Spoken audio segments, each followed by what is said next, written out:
First down and 10 for the 13. Back to Daniel Jackson at quarterback. Low snap, rolls to the right side, throws up the back leg, and it's picked off again.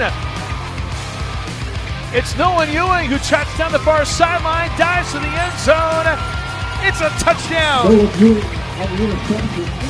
Nolan Ewing, his third pick of the day, goes for 6 points. Jack Mullen under center in flex zone.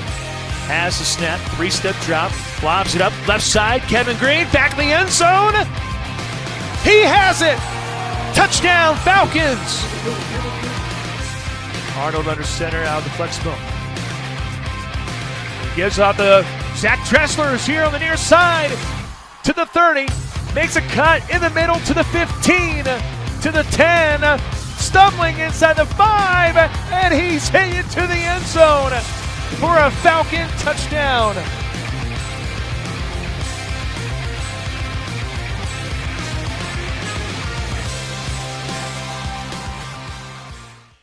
What's going on, everyone? Voice of the Friends Falcons, Pat Strathman, here with our latest and final edition of the Friends Football Show from Walk-On Sports Bistreaux. Hard to believe that this is the final one, but we are here. We have enjoyed every single second here at Walk-On Sports Bistreaux, located on Mace Road. All the game day things that you need. You need game day food with the Southern Twist, they got you. You need a boatload of TVs, they got you. You need that atmosphere, they got you. They have it all at Walk-On Sports Bistreaux, and we do appreciate the support of Walk-Ons for Friends University Athletics. The Friends Falcons last weekend taking down the Bethany Swedes 68-6 to wrap up the 2023 regular season. Was hoping that maybe we'll be talking about a postseason appearance for the Friends Falcons, but the NAIA playoffs are the matchups are out, and unfortunately, Friends just outside looking in, just a little bit on the outside looking in, finishing the overall rankings at number 23. Head football coach Terry Harrison here to talk a little bit more about that. And Coach, we can certainly talk about that, but we could probably save that until the very, very end because let's be real, it's been a remarkable season to go 9-2, most wins since 2008. We'll get into all of that as we progress throughout the show. But this past weekend, at the very least, to be able to have that senior day go like that, where everything goes right, and Jack Mullen gets 3 touchdowns, and Traylon Gross is able to have some success. I think that was just the best part about it all, was as much as we were glued to our monitors trying to figure out what's happening in Missouri and whether or not we're going to go to the playoffs, what happened on the football field was nothing short of magical for that 68-6 win over the Bethany Swedes. Your thoughts on what took place on Saturday from Adair Austin Stadium? Yeah, really, I mean, you're very, very proud of all of our guys, man. Our last 3 games, I think we outscored. It was one. If you do our 3-game total, our last 3 games, 170-something to 20-something. I mean, we just played great football to finish out the year, and fun for me as a coach. Maybe not fun football to watch when you're blowing people out the way we did, but certainly fun to be a part of, and you want to be playing your best football late, and I felt like we did that. But like you mentioned, a senior day, really bizarre, and the danger in the whole scenario is you can win 68-6 and then feel like you failed, and we certainly do not want to do that. Like, it was a great day, awesome win, great down home stretch of football for us. But then, like you mentioned, we were able to play a bunch of guys, and like we always do. But the love was spread. Lots of guys scoring points and touchdowns and appearing in the game. On a beautiful day when the sun was out. So, it was a great way to cap a year. As far as just. Hopefully all the hard work our guys had put into this thing it paid off at least at some level. To have a great senior day like that at home, it wasn't on the road or anything. It was very cool, and then it was kind of a record-setting day on a lot of different levels, or at least, in recent history, where we were able to. I don't know. Hopefully it validates a lot of things. Kids that chose to join our program, kids that chose to stay. And you can certainly feel that after the game. So, like you mentioned, there were definitely names in there, and specifically like, Jack and those guys that were able to come in man, and finish on the field playing. And I think that was very fun for me to watch. And despite tracking a little bit of scores, I was able to watch those guys and have it was fun, man. I guess that's the best way to put it. We had a great time out there, and so that was very proud of that, I guess. Having fun, and the score certainly reflected it with the 68 points being on the scoreboard. 68 points, the most in the modern era for Friends history. Actually, told Levi, I dug a little deeper, and I saw there was a 69-point performance against Tabor, I believe back in 1971. There we go. So I don't think that was the record. I'll have to go back and check, but nonetheless, 68 points, a whole heck of a lot of points, and along the same lines, the most points in school history and all that stuff. And like I said, we can get to that here in just a little bit as we reflect like Jack, though, and what he was able to do on Saturday. I just got so happy to see him find the end zone, not once but twice.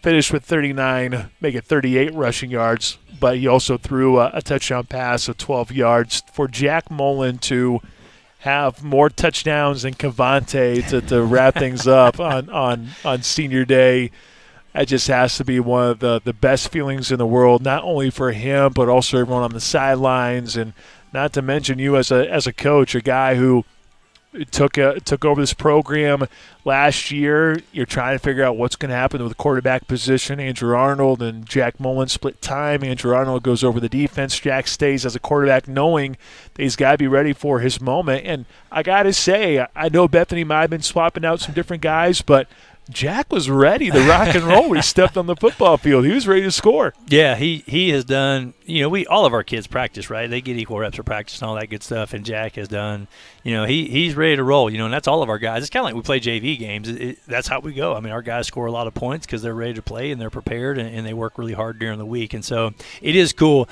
Yeah, I guess it's cool, like, to see that happen. Like, we see it every day at practice because we know those guys are ready, but he's been awesome, and I actually had him I taught a grad class last year, a coaching course, and he was in there. And so, knowing Jack that well and just how awesome of a kid he is, everything he's done at Friends, and he's been just an awesome leader. He's been KB's, biggest cheerleader and peer coach, and then, he's out there scoring touchdowns, and KB was cheering for him.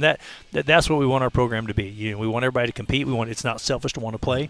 But what a great example of playing time not affecting your experience. And so I think Jack did a great job of that, and I'm very proud of him.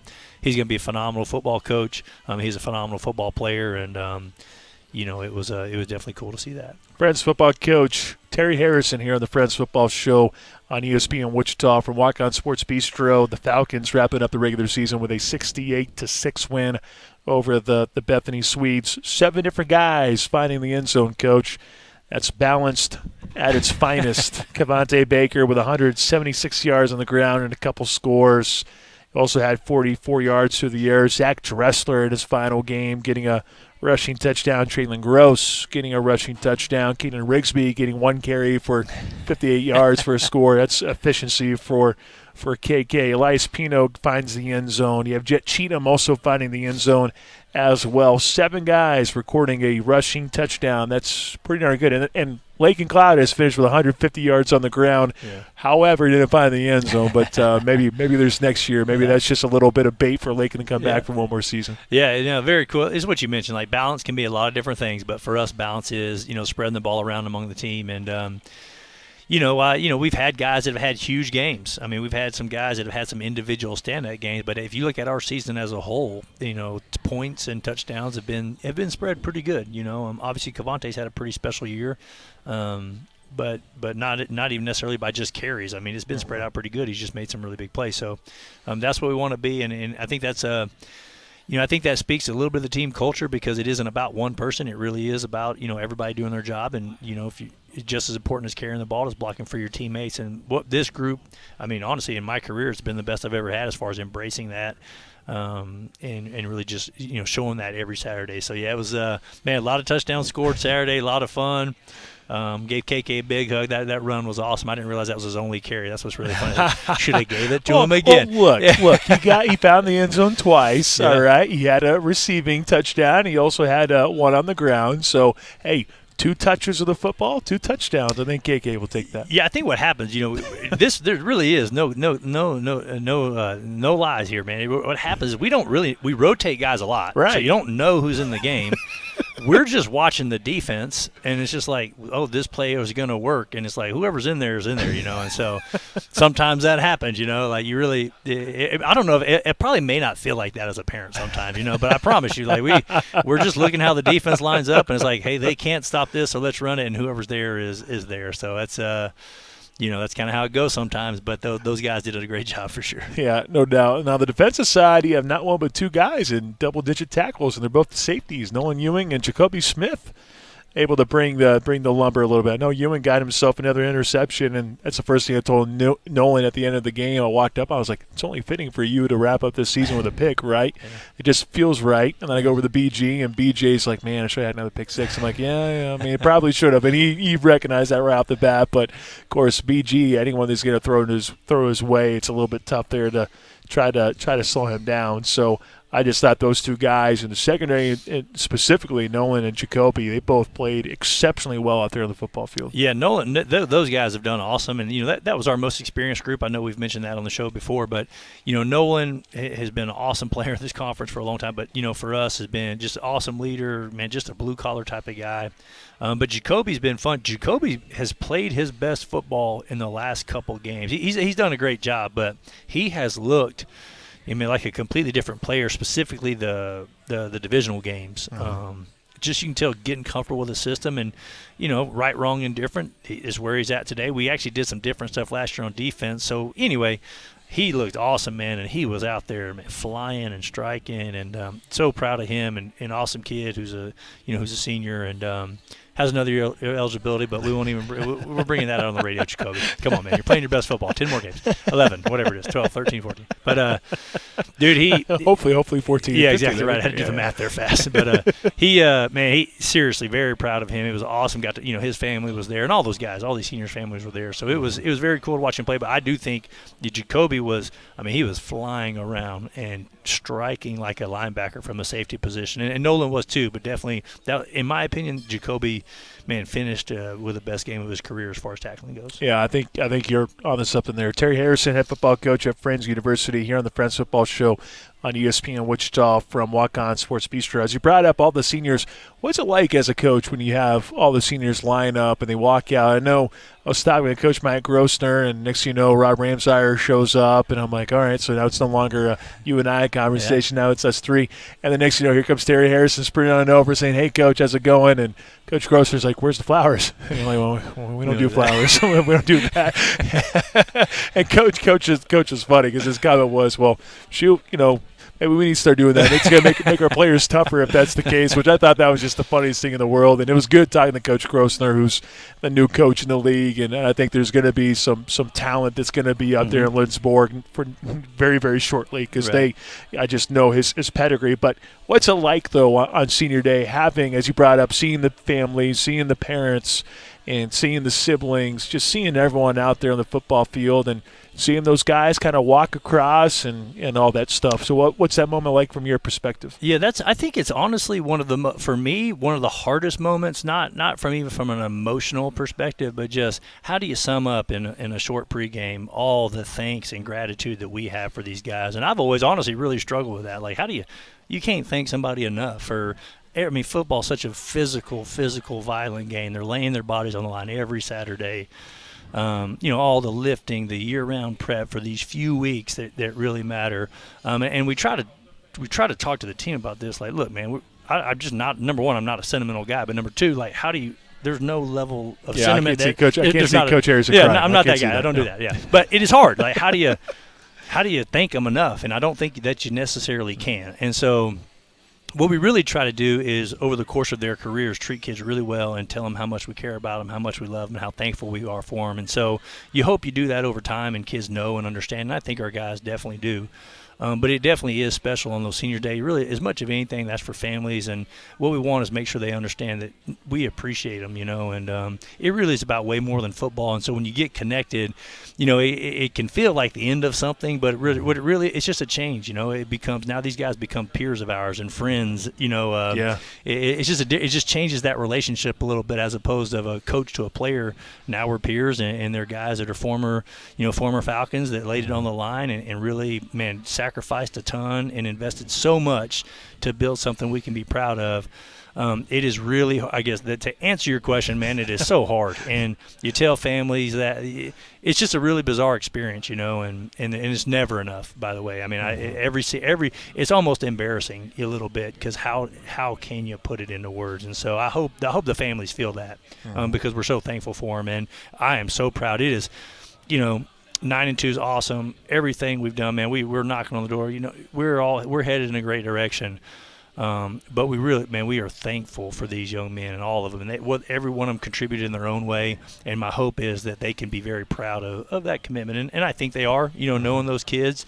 And it was special this year with a couple transfers we had from a previous school. Didn't think that was necessarily going to be the case when we got here. So that was very fun. And to see all that go together, it was definitely a big day, and hopefully I think they did feel that we love them, and it's not done. I guess to answer your question, it's not done in one day. Hopefully, it's done over the course of a career. Well, I mean, the thing is, I'll never forget. Matt Drinkle's a funny dude, and Drink, who's now the co-offensive coordinator at Army, who was the head coach at Kansas Wesleyan. And I'll never forget the first time I asked him that question, like, how is senior day? How do you go through that type of thing?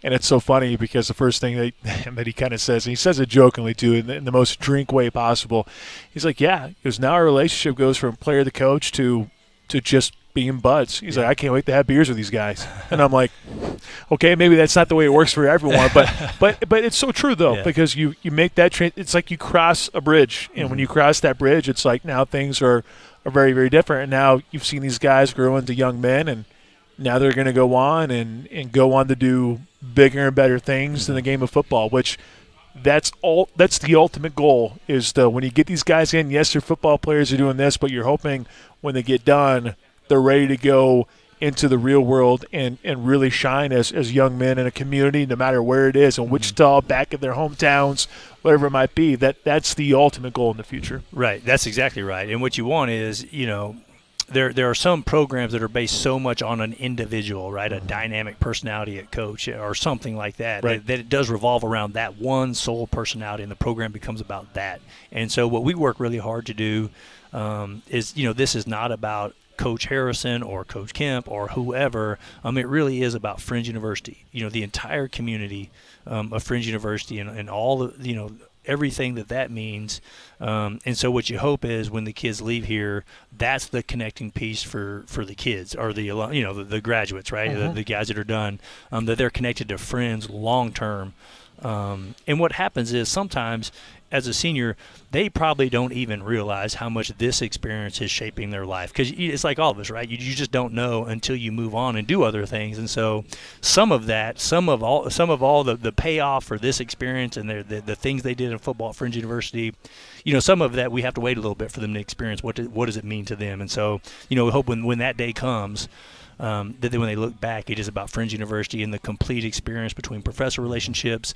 Even knowing the administration, that's one of the great parts about being at Friends. The president by name, Dr. Ramsar by name. So all of those things, and then they look back and see, what you do for us, what Levi does for us, what Dale does for us. I mean, all those people that are connected to the program and athletics. Then we look back, there's a level of gratitude for, people who really do way more than me, as far as, providing this big time experience for kids. And that's what I hope. That's what I hope for these kids will happen. And the hard part is some of that, it takes a little bit of time to get separated from that, Yeah. Well, hopefully in a couple of years, it'll be kind of like the 2008, team that comes back and has that deal. You hope that's always the type of attitude. I mean, I can't wait to go back and see you have Waylon Chance on the sidelines every single day, and he's all about it. Yeah. Like he's you can definitely tell he's all about it. So some of those guys are probably going to be in a similar position. They're going to be like, hey, I'm coach, can I come on the sidelines? Yeah, absolutely you can, that type of thing. That way you can point out what I'm doing wrong, that type of thing. So I just think that's such a unique thing. It is a brotherhood, and that's something that you got to stress on. It is a brotherhood and something that those guys are going to be a part of for the rest of their lives. Well, Coach, the season's over, and there's just so much. I was reading it all off on air on Saturday, and it's amazing. You go to the start of the year when you scored 64 points against St. Mary to kind of really set the tone, a 64-20 win. You get your first win over a ranked opponent, which Avila back then was ranked number 18. Your first win since 2015. You guys are off to such a hot start for the first time since 2008. You get the most amount of wins since that 2018 at 110. You finish with 9-2 is the record. You guys score 68 points, second most in school history in a single football game. And I told Levi this, and I don't know if Levi was paying attention. I try not to step on his toes. The guy already knows everything, so I don't know why I think that he doesn't know. But I'm like, hey, Friends just needs 12 points in order to get the most points in school history. And there goes Cavante, 86 yards. I'm like, well, that's one way to do it. So that's good. But you have Cavante Baker who does that. So from a team perspective, like when you put it all together, there's just so many firsts for the first time since this. You guys did so much. So I guess just your overall takeaway on the season, just a couple of bad bounces in a couple games, and that's probably the one thing. But the thing is, too, it's going to leave this team rather motivated to come back for 2024 and be ready to rock and roll. Yeah, exactly right. Man, amazing year. Offensively, defensively. I think I'm most proud we improved, as the course of the year goes. And what you see, and my hope is, as we try to, keep going in the right direction, is these logical steps, right? Last year, brand new program, new offense, new defense, new coaches, new players. To find some success, have the great year we had last year. It was a great year, and everybody wants more, but that was a great year. To then step to where we did this year and to have 9-2, we lost a couple tight games that we didn't play our best football in. That's the logical progression, and we all want more. I wanted more, like just disappointed about not making the playoffs and all that good stuff. We all wanted that, but when you look back and you zoom out a little bit, man, that was a logical next step in this program, right, to set us up for the next logical steps, right? So we became relevant in the conference, seriously, nationally relevant, entered that top 25, finished at top 23, and now we enter the season at that spot as opposed to being an unknown on the national scene. That's that next step that we need to take as a program, and emotionally, that's hard because we all wanted it so bad right now, and you could just feel it. We all did, and I wish we would have, by the way. But my trying to be more mature about it as opposed to being extremely disappointed, which I was. Man, look at what we've done, and look at the steps we're taking. We are there. There's markers, there are milestones in your program that tells you you're headed the right direction on this path to our ultimate goal. And I think we're achieving milestones, which is the goal. And so, man, it makes me really excited. We were back in it today, getting after it on a Monday like it was a normal day, and I know our kids are excited too. I'm actually excited they get a break, because it is a long, hard season. But we're gonna, we met on Sunday just when we realized we probably weren't going to make the playoffs. I was trying to soften the blow a little bit for the guys because the expectations were so high. But those were some of the things we talked about. What can we look at and own on our own issue? What can we own about this whole scenario that made us fall short of our goal? Man, and how do we attack that with an absolute passion or vengeance or whatever you want to call it in the off season to set ourselves up where this doesn't happen next year? Yeah, well, that's it. And from an individual standpoint, finishing the season, Cavante Baker, number 1 in rushing touchdowns, number 2 in rushing yards for the entire season. He was 90 yards shy of being the top dog at the end of the season. Yes, I did go back and look at that because I knew, man, Cavante's got to be pretty close, and that's pretty spectacular for a guy who just completed his first season as the starting quarterback of the Friends Falcons. Mm-hmm. Yeah, we're so excited about him. He's got 2 more years.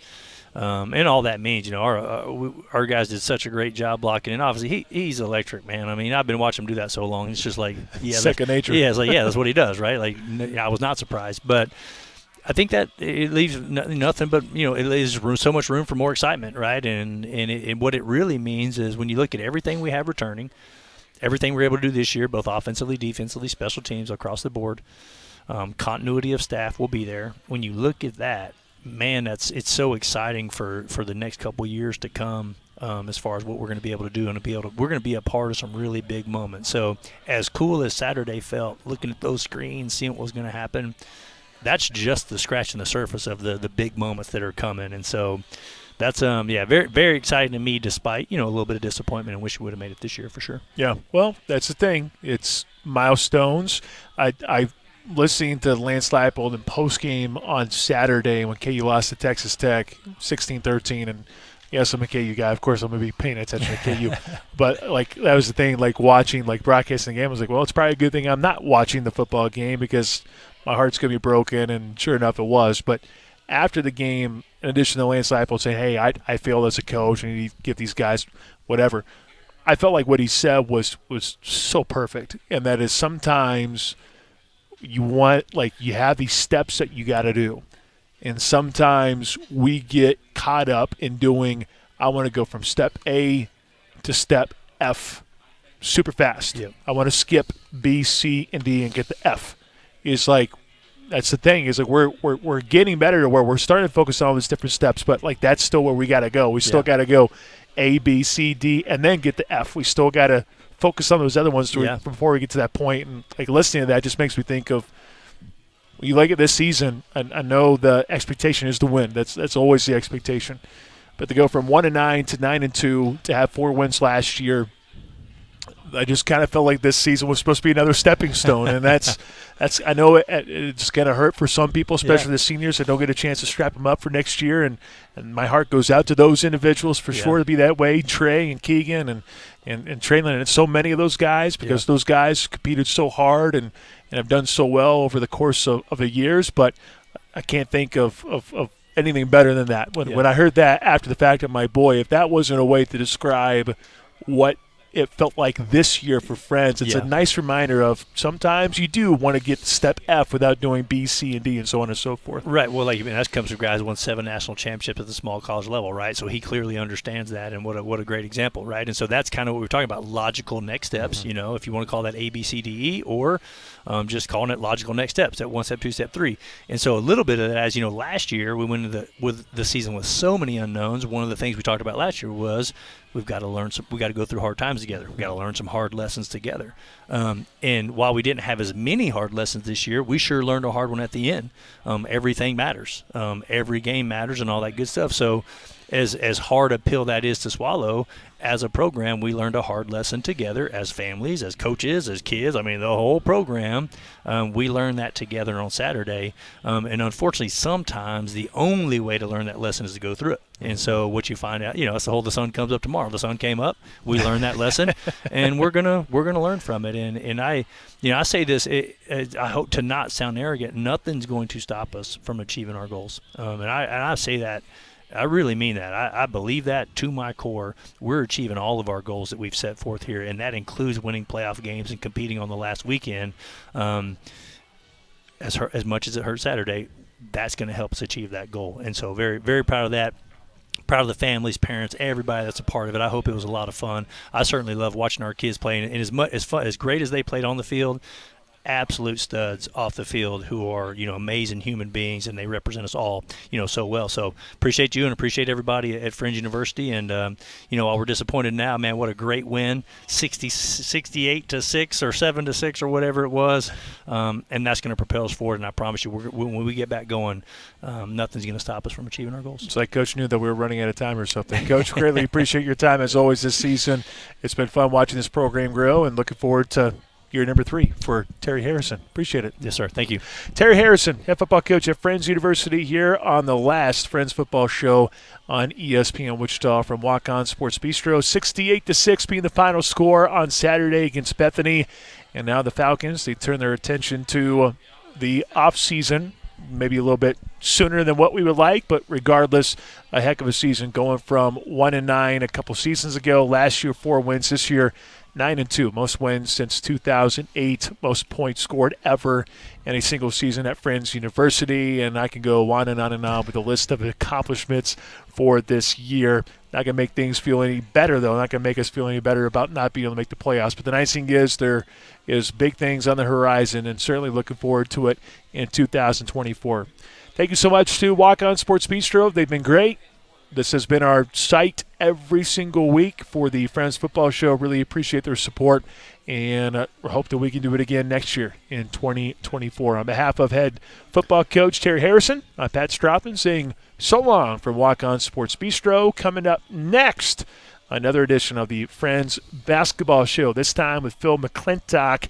It's been an exciting week for Coach McClintock, and we'll recap it all coming up next on ESPN Wichita.